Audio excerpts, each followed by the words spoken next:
ইব্রাহিম আলাইহি ওয়াসাল্লাম আল্লাহ তাআলার একনিষ্ঠ নবী ছিলেন।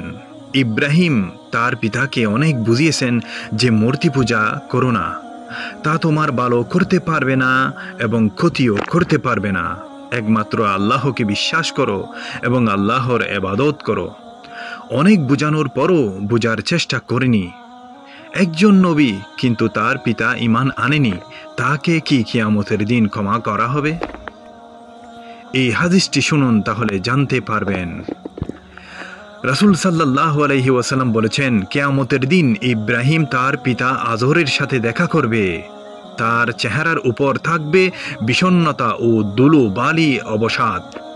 ইব্রাহিম তাকে বলবে, আমি কি তোমাকে বলিনি আমার অবাধ্য হইও না? অতঃপর তার পিতা তাকে বলবে, আজ তোমার অবাধ্য হব না।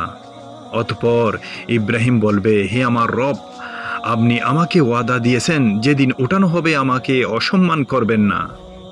আমার পতিত পিতার অপমানের চেয়ে বড় অপমান কি? অতঃপর আল্লাহ বলবেন, নিশ্চয়ই আমি কাফেরদের উপর জান্নাত হারাম করে দিয়েছি। অতঃপর বলা হবে, হে ইব্রাহিম, তোমার পায়ের নিচে কি? সে দেখবে তার পিতার আচমকা রক্ত ময়লায় নিমজ্জিত হায়েনায় পরিণত হয়েছে।